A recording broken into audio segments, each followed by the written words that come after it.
Stardew Valley is kind of a weird game. I've been playing it a lot recently, and in that time I've married a purple-haired goth who eats precious minerals, I've befriended a sewer spirit by feeding him mayonnaise, and while my back was turned, a witch flew onto the farm that I own and turned all of my chickens evil.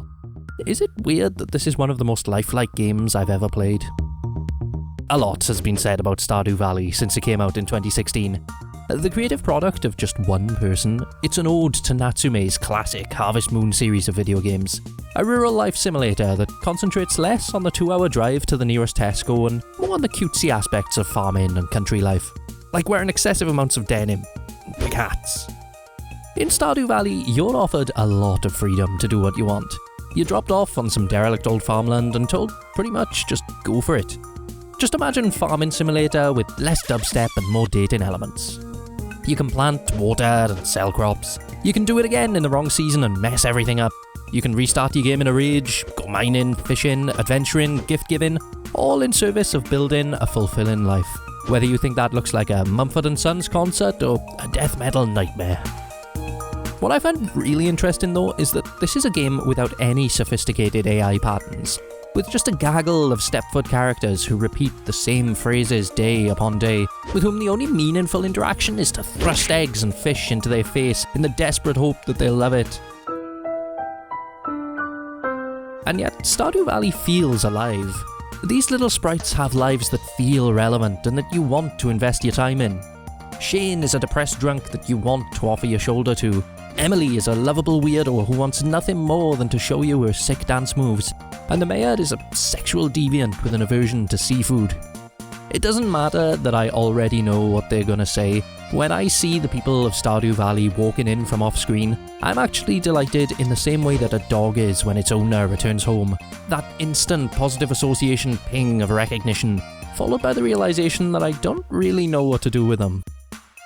Once you really get down to the nitty-gritty of this game, you begin to realize just how mechanically basic these characters really are. You can trace their daily routines by the minute, a process that you have very little sway over, much the same as you can watch a Space Invader shuffle from one side of the screen to the other. You can talk to them for a stock message, and you can bribe them with gifts in the hope that you'll get a different stock message in the future, or if you're lucky maybe a naughty cutscene, but mechanically that's really as deep as it goes. Stardew Valley, perhaps by nature of its one-man army development process, doesn't really look like a living world. Most of its interactions are abstracted and concentrated into block lines of text and shuffling reused animations, while the art style is kind of reminiscent of every malware-ridden RPG Maker game I downloaded as a kid. And yet, in its many glowing reviews, people always share this sense of the game feeling alive, that in spite of any abstraction or repetition, it portrays a world that could actually be mistaken for existing.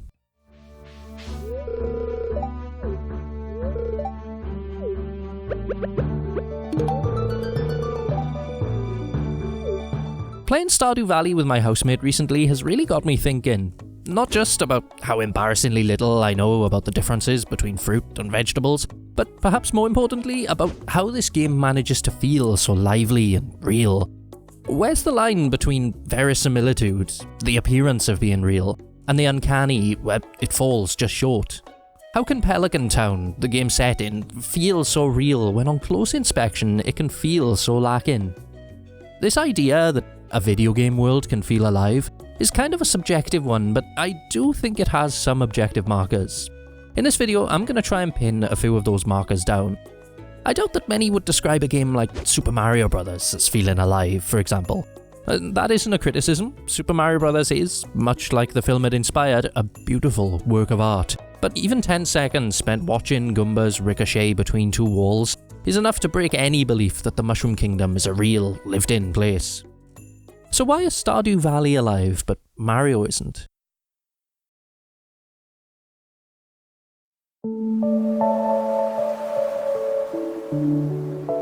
I'm gonna take a slight detour, because if we go back in time a little bit, long before Stardew Valley began terrorizing the agricultural world, there have been plenty of games that have also tricked our dumb, squishy brains into believing that we're looking at something real.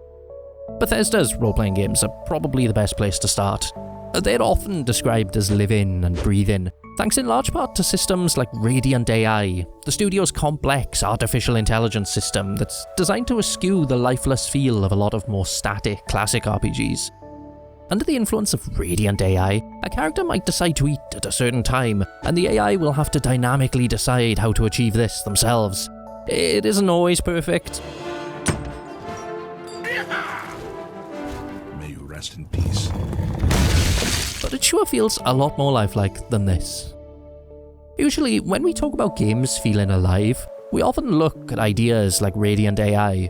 When I think of living worlds, the kind of games that I've bunkered down in and that have made me sweat off the outside world for a week or two, I think of games like Bethesda's Oblivion, or one of my favourites, the Ukrainian despair em-up Stalker Shadow of Chernobyl, both of which were well received for feeling real and lived in, chiefly because they have complex scripts governing their characters. There's a logic that dictates who goes where and why that can often resemble real-world intent. In these games, a non-playable character might get hungry and eat the poison apple you placed in their house, or an impoverished young treasure hunter might dynamically make shelter for the night in an abandoned old mill. Or at least try. Stoker's propensity for spit-roasting Ukrainians aside, the focus when it comes to creating living worlds is often placed on AI and its potential to create unique, believable situations, like the panicked lockdowns of a Hitman game or the ambulances that dynamically respond to accidents in Grand Theft Auto. It's easy to look at these games and the varied, complex situations their robotic denizens portray and see how players, with all of their imaginative faculties, could mistake them for showing real people and places. You look like you see a ghost, huh? Hey, I found someone. Calling command. Here's copy. No, we got trouble. We find who's behind. And for me, this begs one big question. I said earlier that Stardew Valley doesn't have any sophisticated AI characters running around gobbling up the player's hard-earned apples or climbing into campfires. So why does this game feel so alive? When I was writing this video, I stumbled across a 2016 AV Club interview with Harvey Smith, the director of acclaimed whoosh-em-up Dishonoured 2. He defines a living world in a video game as one where you can reconfigure the environment. Your characters react to the environment, the other characters come and go, and they all have social relationships. Funnily enough, I think this quote better describes Stardew Valley than his own game, and also rubs up against what I'll argue is the real key to lifelike video game worlds: change. All of these ideas ultimately signify some degree of change taking place, simultaneously as a result of, and despite, the player's input. What alive games like Stalker, Oblivion, and Grand Theft Auto all have in common is that their worlds are constantly and inevitably changing. Their AI isn't believably alive unto itself, which perhaps explains why we're willing to suspend our disbelief so far beyond the point where Ivan climbs into the flaming bin. But the AI does keep the world in a constant state of flux. There's a strong overlap on the Venn diagram between strong AI and worlds that feel alive, but the ideas aren't mutually linked. It just so happens that AI is one of the most common tools developers use to alter the state of a game world, to enact change. What in the hell? It's this aspect where we can come back to a previously visited area and find something new that I think really distinguishes these games. Whether it's just a new group of people staring longingly at the wall in a previously abandoned place, or the remnants of a fight found long after the event in question, change brings these places to life. So sure, Stardew Valley may not have a supercomputer AI running in the background, and you may not even be able to drastically change the world around you in the way you can in some other games. There are no Rube Goldberg machines to be built, no Wallace and Gromit style contraptions to catapult freshly laid eggs into the hands of visiting townsfolk. This isn't a Minecraft or Terraria where change is so commonplace that you can reshape the terrain into a scale replica of the Starship Enterprise. But it is a game about inhabiting and developing on a space which is constantly in flux. And as with Dishonored, Stalker, and Oblivion before it, it's that sense of constant development and the way in which the game reacts to it that gives this game its unique sense of life. If you plant seeds, they'll grow. If you don't, weeds will grow, but there's a constant wasting that dictates that once either go out of season, they'll die. Things are always changing, and the clock is always ticking. Weeds are always growing and dying, fences deteriorating, and there's no easily accessible way to preserve your farm without grabbing a stalk of wheat to chew on and physically engaging with the world to keep it as is. Every time you go back to an area, it's a little bit different.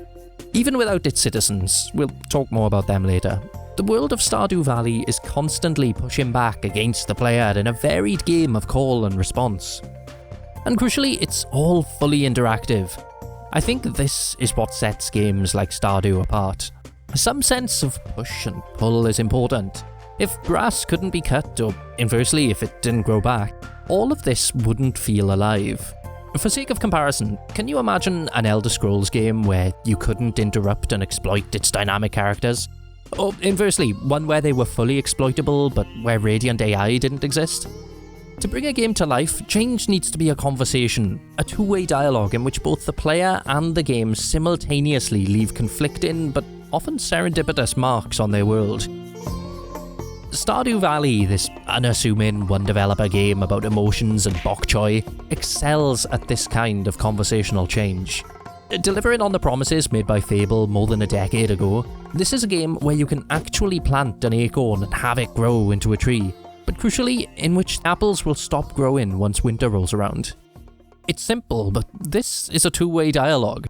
You're not just acting on the world, but the world is acting back in a meaningful and believable way.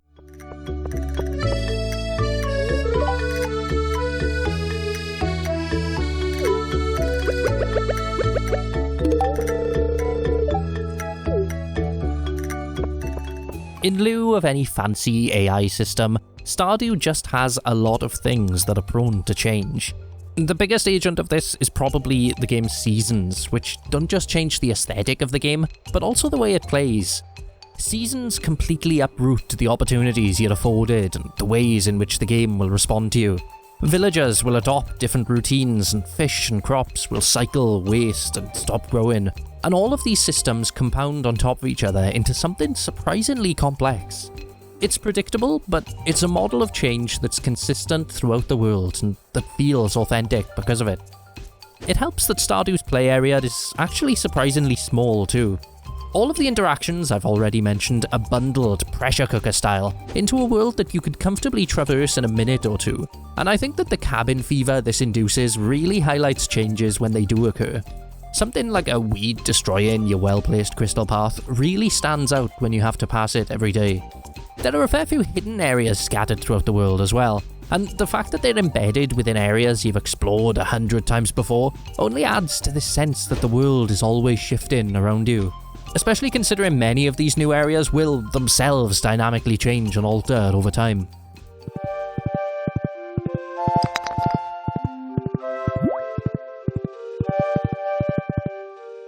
Ultimately, this sensation of a persistently changing world, and the player's ability to respond to it every step of the way, is what makes this world feel so alive.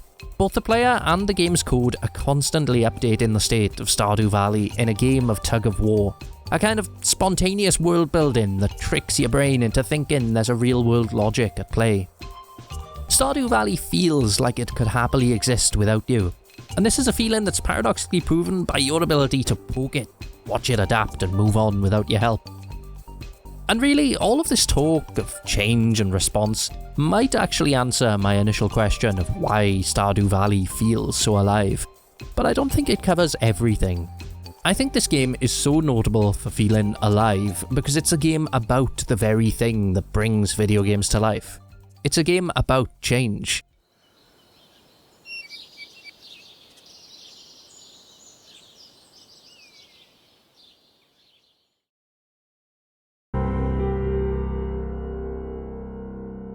Perhaps because of its dual ambitions as a farming and life simulator, Stardew Valley's theming seems to revolve around ideas of change. In its seasons, in its weather, in the appearance of your avatar's farm, and most notably in the stories it tells. The game's opening, for example, sees the player working in a monotone, unchanging office, visually defined by its uniformity. A workspace under the control of the comically evil Georgia Corporation. A bit like Amazon, but with more bathroom breaks. In their desk, the player's avatar digs out a letter from their long-deceased grandfather, which gives them their new farm in Stardew Valley. It says, "If you're reading this, you must be in dire need of a change." This, right here, kickstarts the game's engagement with the idea of change, and as we'll see, it's an idea that pops up everywhere. From this opening onwards, Georgia is framed as the game's antagonist. As the player soon discovers, just like Mike Myers, and reruns of Hot Fuzz on ITV2, you can't escape the Georgia Corporation that easily. It turns out that they moved to Pelican Town not long before your arrival, having set up a brand new supermarket as a direct competitor to the old-fashioned local shop owned by the mild-mannered Pierre. To unlock large portions of Stardew Valley, the player needs to engage with this rivalry and choose which of these two entities they want to prosper. It's against this backdrop, where a sleepy, almost timeless rural village confronts this encroaching symbol of modernity, where the game's stories all find common ground.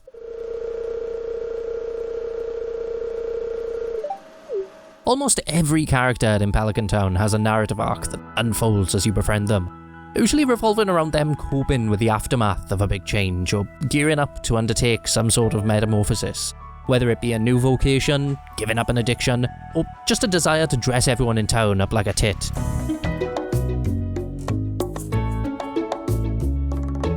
In most cases, the narrative is about how these people might adapt to the changing landscape of Stardew Valley, whether it's because they're working for Georgia and hating it, pressured by the demand to keep up with modern life, or just garden variety insecure and unfulfilled.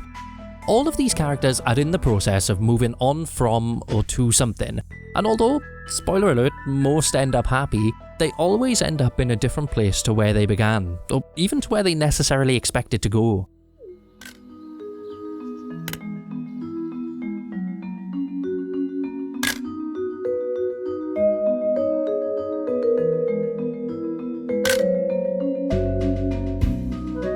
And really, this is the same process that plays out on a small scale in the game's mechanics. Whenever fences rot, crops die, or new areas open up in familiar places. This is a game about accepting change as an inevitability, about recognizing the best aspects of it, shying away from the worst, and finding peace within a changing world. For what initially seems so unassuming, it actually feels surprisingly mature. This isn't just a nostalgic throwback to Harvest Moon, but it's something more complex built on top of it, mechanically and thematically. In an interview with GQ, Eric Baroni, the game's frustratingly photogenic creator, says that he wants to go beyond the normal confines of what's expected from a video game character. People struggle with personal issues, and I wanted to portray that. I think it makes the characters a lot more relatable, not just these ideal abstractions of people that are sometimes found in games. He goes on to say, "I wanted the game world to feel like a living place. I wanted you to forget that it was a video game and to feel like these people had lives of their own." And it shows. These characters and their soap opera stories are all over Pelican Town, and it doesn't take much of an imaginative leap to tie them to the otherwise mechanical paths they tread. That the nerdy, albeit depressive Sebastian should sleep in bed until midday, or that afflicted war vet Kent should spend so much time secluded and as sad as a yam planted in spring, is the kind of believable detail that really sells these characters, but only becomes apparent after you've got to know them. It's in this regard that the game doesn't just present change in terms of what's directly happening to its world, but also in terms of the player's changing perspective of the world they think they know. And all of these stories are taking place at the same time. Everything is happening at the same time. This game is just a non-stop cavalcade of stuff changing.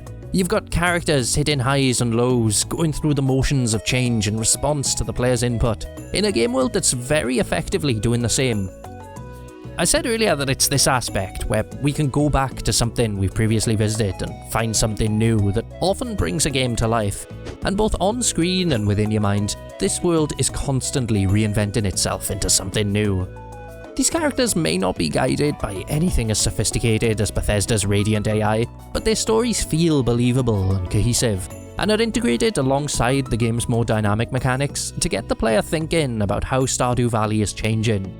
Clint might be learning to wrestle with the pangs of rejection while your farm's decorations are destroyed by lightning. Elliot might finish writing his novel at the same time as you use your brand new axe to open up a new path in the forest. It all combines into a game inescapably concerned with the idea and portrayal of change, and it's brimming with life because of it.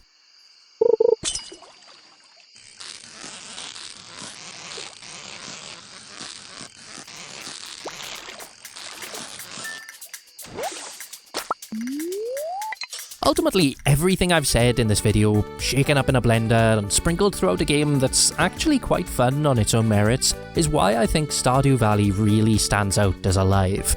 And not just to the extent that I would call it lifelike as a throwaway comment, but that I felt the need to make this whole video about it. Stardew Valley is a game that successfully presents and tackles the permanence of change, and the ways in which people cope with it. It's predictable, systematic, and scripted, but also complex in its implementation and ambitious in its theming. And you may not consciously think about these things. Sometimes you just want to spell out naughty words with your parsnips and not be confronted with the deep stuff. But it is always there, ticking away in the background, creating an atmosphere that feels believable, lived in. Like all those games that came before it, Stardew Valley feels alive because change feels inevitable within it. Ready or not, the world changes around you, and it's down to you to react against and add to the system in the ways you believe are important. Like few games before it though, it's integrated this feeling of change directly into its narrative, into its cast, a motley crew of characters who are all realistically grounded within this changing world alongside you. In the end, I think this is why, regardless of any simplicity or absurdity, this will go on to remain one of the most lifelike games I've ever played. Thanks to the way it presents change, Stardew Valley is a convincingly alive home away from home, and it's one that I feel like I'm only just scratching the surface of.